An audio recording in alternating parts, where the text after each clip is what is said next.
Well, unfortunately, some of the worst of it is being shared widely on social media in Papua New Guinea. So we've seen quite a few graphic videos of tribal fighting that have come out recently, the most grotesque and recent of which involves the corpses of a few dead men that are being dragged behind a ute.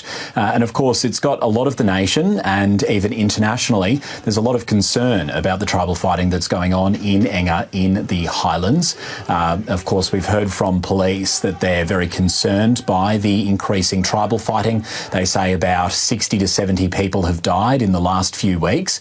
And this video has been widely condemned by politicians as well as many others in Papua New Guinea. The Prime Minister has labelled it jungle justice that's being carried out, and it's prompted widespread calls for people to lay down their arms and for many of these tribal fights to be resolved. And Tim, can you give us a bit of background on the fighting and how it's really escalated in recent weeks even?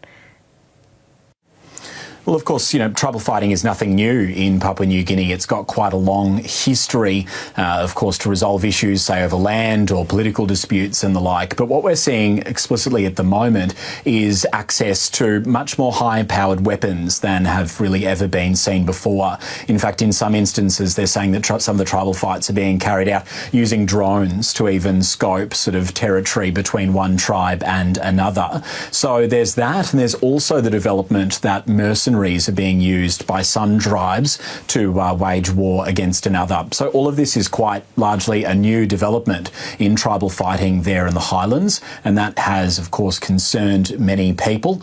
Of course, it's prompted there to be a larger police response, and of course the government wants to, take harsher action against those involved in tribal fighting. But we're seeing that tens of thousands of people are being displaced because of this really much higher powered, much more high impact tribal fighting that's now being compared effectively to guerrilla warfare. Can you tell us a bit more about how the police are responding and what they're doing to try to quell the violence? Well, one of the big issues in Papua New Guinea is that there's really a mismatch between police numbers and the general population. They're thoroughly under-resourced and generally hopelessly outgunned in many of these regions.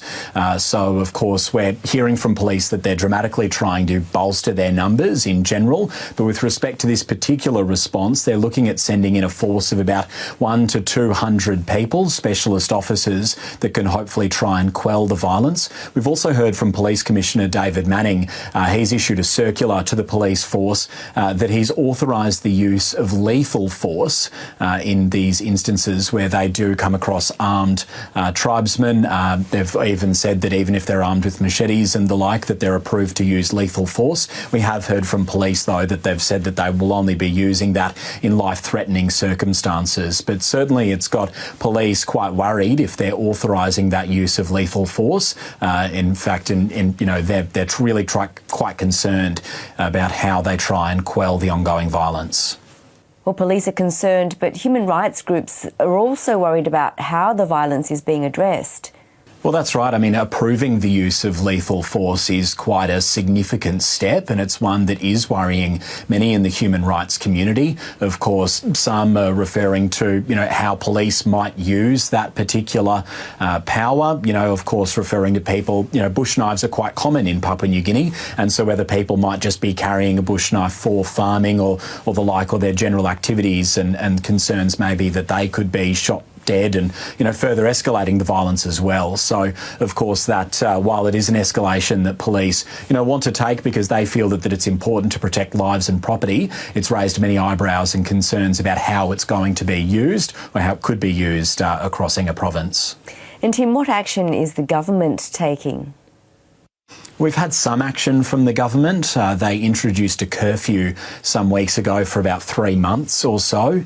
Now, they say that was hopefully to give police greater ability to, search people and the like as well. But we have seen really that considerable escalation since the curfew was announced. So the government are looking at much more drastic measures. They're looking at amending the Tribal Violence Act to allow law enforcement to give life sentences to those who are in charge or that have been organising the violence. They're also looking at effectively giving police, some sort of immunity as well when dealing with these cases as well to sort of quell the violence. So they're hoping that that might create some change as well.